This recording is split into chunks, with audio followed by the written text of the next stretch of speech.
Hi everyone, Kenny Do So with Coach Do So Conditioning, and today I'm going to talk a little bit about what you should be looking for in a strength and conditioning coach. First, let me say that training people is actually pretty easy. Anyone can bring an athlete into the gym, put them through a workout, and then send them home. Really and truly, it's not even close to all that our job is. The job of the strength and conditioning coach is to set our athletes up to perform. So the chances are, if I'm bringing an athlete into the gym and crushing them every single time they're in training with me, then what they're doing actually in sport, whether that's at practice or whether that's at a game, probably is suffering more than it is helping. If your performance in sport isn't getting better, why did you bring on a strength coach in the first place? This isn't to say that there won't be days where you are leaving the gym feeling crushed, because there absolutely should be hard days in your schedule, but there needs to be some structure as to why those days are in there and how they work into the rest of your week of training, practice, and games as well.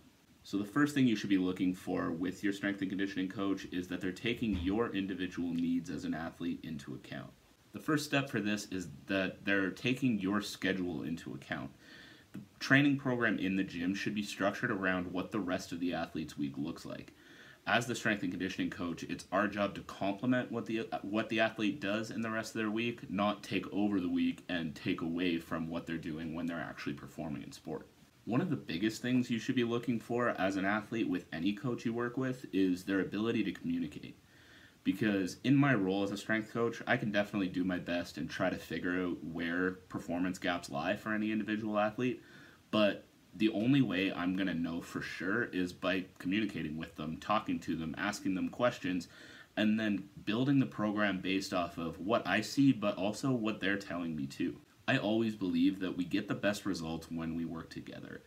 If you're coming in and training and you have no idea why you're doing what you're doing, the chances are you're not going to be as bought in, you're not going to be as excited to get up and do it, because you don't really understand what it's going to do and how it's going to come back and help you in sport. But if I'm communicating what we're doing, why we're doing it, and how it's going to actually come back and help you when you get back into sport, chances are you're going to understand it a little bit better. If you understand it a little bit better, you might give it a little bit more effort. And the more and more we can get out of you in the gym, the better it should be able to come back and translate to where it matters most. So a huge part of a strength coach's job is the ability to communicate with our athletes. Now, the last thing I want to talk about is the coach's ability to adapt. It's important for us to be able to adapt every day, because athletes are all different people, which means they have different needs. And also, depending on how life is going, how you slept the night before, how you ate that day, any outside life stressors that might be going on, or any other variety of different things, athletes' readiness to train could change day to day as well. And to make sure that we're giving the best product we can, we need to be able to adapt to what the athletes need that day. Then personally, the way I really like to look at a strength coach's role with an athlete is as a guide. In order to really take your game to the next level, you as the athlete have to do the work. There's no way around that.